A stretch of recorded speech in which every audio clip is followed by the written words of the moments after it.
Ситуация доходит до крайностей. Миру представили не одного, а сразу 3 преемников лидера одного из самых закрытых диктаторских режимов. Привет из бункера. Резкий разворот Лукашенко, большое освобождение, оттепель в Беларуси, кто вышел на свободу и почему. Картошка под угрозой штрафа. В Беларуси придумали, как наказывать магазины за пустые прилавки. Пылающий ужас в небе, авиакатастрофа, за которой наблюдали сотни людей. Гуманитарный кризис у кремлевских друзей, кто теперь будет помогать режиму. И многое другое, самые важные и срочные новости, эксклюзивные подробности. Вы смотрите информационный выпуск «Нехта» оперативно о событиях в России, Украине и мире, раньше и понятнее других. Все, что нужно знать сегодня. 1 миллион в земле, почти 1 миллион на ней. Летнее российское наступление, похоже, захлебнулось. Об этом заявил полковник эстонской разведки Анс Кивисельг. По его словам, российское наступление, о котором так много говорилось, застопорилось из-за мощной украинской обороны и превратилось в серию локальных боев. А в Сумской области оно и вовсе практически сошло на нет. Российское летнее наступление, которое длится уже 2 месяца, в основном на востоке Украины, по сути, увязло в ожесточенной обороне украинцев и переросло в боевую операцию тактического уровня, в которой россияне пытаются продолжать наступление, несмотря на большие потери. На это же обратил внимание и президент Украины Владимир Зеленский. Он отметил, что за неделю россияне продвинулись на 200 метров, но украинские силы отбросили их назад на 200-400 метров. Не помог и ударный кулак, который оккупанты якобы формировали для прорыва под Покровском, несмотря на 700 тысяч войск, которые собрала Россия на территории Украины. Такую цифру называет президент Зеленский. На сегодняшний день 695 тысяч российских военных находятся на территории Украины, плюс Курское, Белгородское направление, там, где они напротив Харькова, напротив Сум. Есть еще около 52 тысяч на Сумском направлении, общее количество атак в сутки до 200 по всей фронтовой линии. Путин готов встретиться с Владимиром Зеленским, но у него снова проблемы, которые просто не позволяют это сделать. Подневольный человек. Я, кстати, сказал, я готов встречаться со всеми, в том числе и с Зеленским. Да, вопрос не в этом. Если украинское государство доверяет кому-то вести переговоры, ради бога, пускай это будет Зеленский. Вопрос не в этом. Вопрос, кто будет подписывать документ. Это же, послушайте, я ничего не придумал. Вот все, что угодно. В пропагандистском плане можно говорить все, что угодно о легитимности действующих властей. Но нам же важно при решении серьезных вопросов не пропагандистская составляющая, а юридическая. Но больше это все похоже на отмазку, если честно, тем более с фразами о продолжении наступления. Сергей Тихановский на свободе. Режим отпускает политзаключенных. Трогательные кадры со встречи уже облетели весь интернет. Беларусь заложники Лукашенко уже покинули.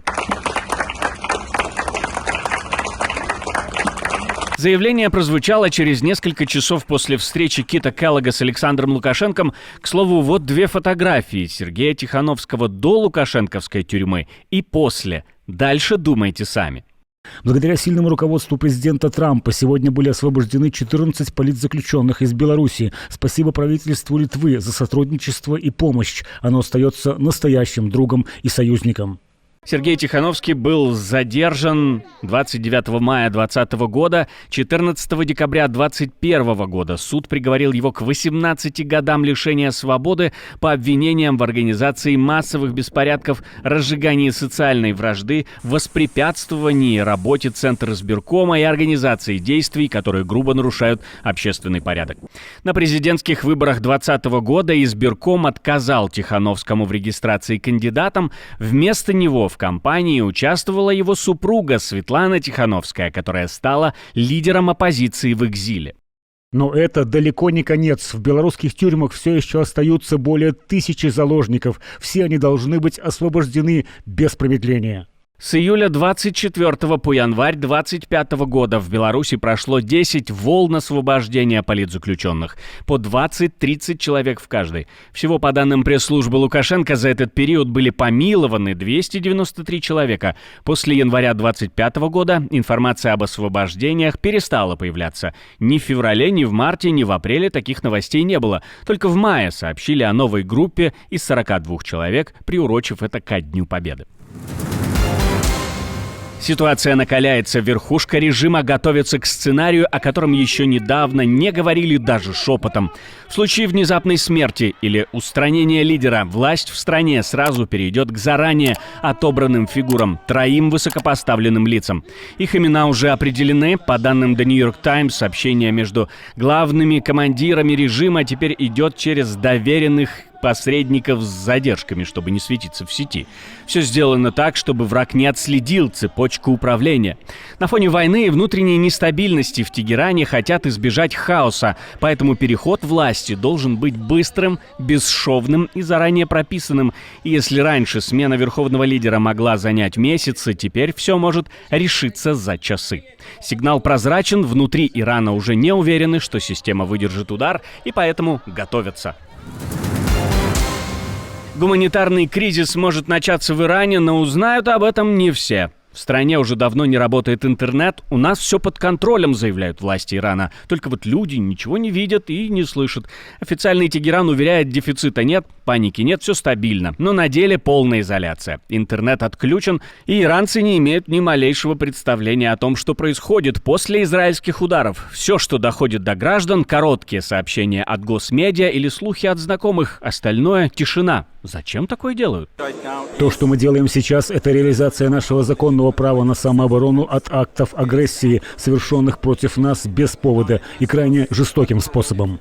Отключение связи власти объяснили мерами безопасности, мол, это защита от израильских дронов и боеприпасов. Но именно те, кто сейчас режет интернет, в 2019 году уже делали это во время массовых протестов, которые закончились кровью. Уже сейчас иранский интернет один из самых медленных и закрытых в мире. Доступ ко всем привычным мессенджерам, сайтам и сервисам только через VPN, если он вообще работает. И в этой тишине страх, догадки и полное непонимание того, что будет дальше.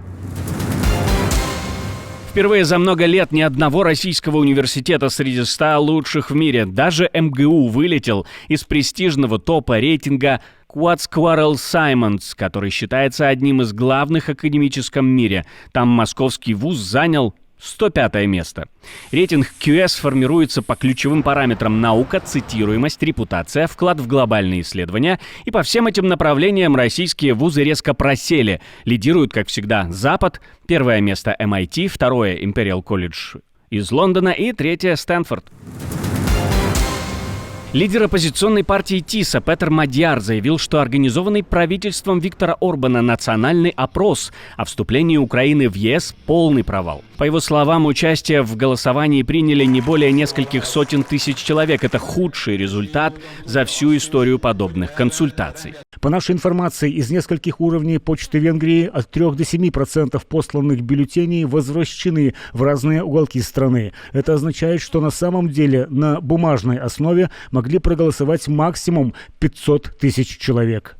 Мадьяр утверждает, что кампания длилась несколько месяцев, сопровождалась масштабной рекламой и обошлась государству в круглую сумму, но при этом не было открыто ни одного стенда и не проведено ни одной публичной встречи, только рассылки по почте. Оппозиционер обвинил правительство в фальсификации и заявил, что вместо пустых опросов деньги стоило бы направить на ремонт больниц или модернизацию железных дорог. Он подчеркнул, что Орбан не интересуется реальными проблемами граждан, а лишь пишет письма. Сам Орбан ранее публично призывал голосовать против вступления Украины в ЕС. Его соратники, в том числе депутат Александра Сент-Кираи, распространяет провокационные ролики о торговле органами и наркотиками, якобы угрожающие Венгрии в случае украинской евроинтеграции. Оппозиция считает это дешевой пропагандой и попыткой повлиять на избирателей перед выборами. ты живешь в Беларуси и у тебя нет картошки, будешь оштрафован. Да, вы не ослышались, в Беларуси скоро могут начать штрафовать магазины за то, что у них нет в продаже картошки. Не водки, не лекарств, а именно картошки. И не где-нибудь в деревне, а в любом магазине. Если на прилавке не окажется нужных овощей из стабфонда, то можно сказать, ты уже попал. 23 июня Палата представителей собирается принять законопроект сразу в 2 чтениях.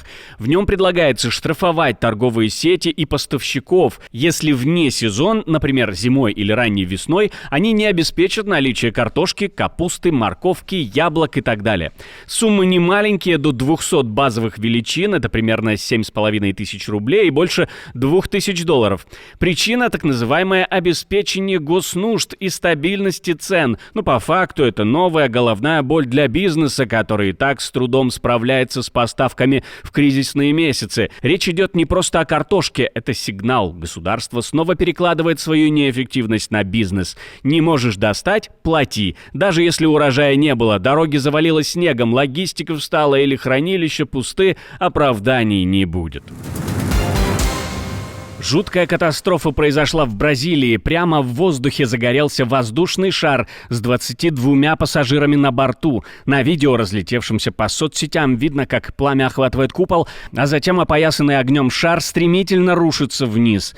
По официальным данным, погибли как минимум 8 человек. 2 выжили, их состояние тяжелое. Остальных продолжают искать спасатели, прочесывая район падения. Причины трагедии пока неизвестны. Очевидцы утверждают, что пожар начался внезапно, и у пилота не было шансов на контролируемую посадку. Расследование начато. Отдельное спасибо, что досмотрели до конца. Спасибо за ваше доверие. Жду развернутых комментариев, лайков и репостов. Это важно, чтобы нас становилось больше. На этом пока все. До новых встреч и хороших вам новостей.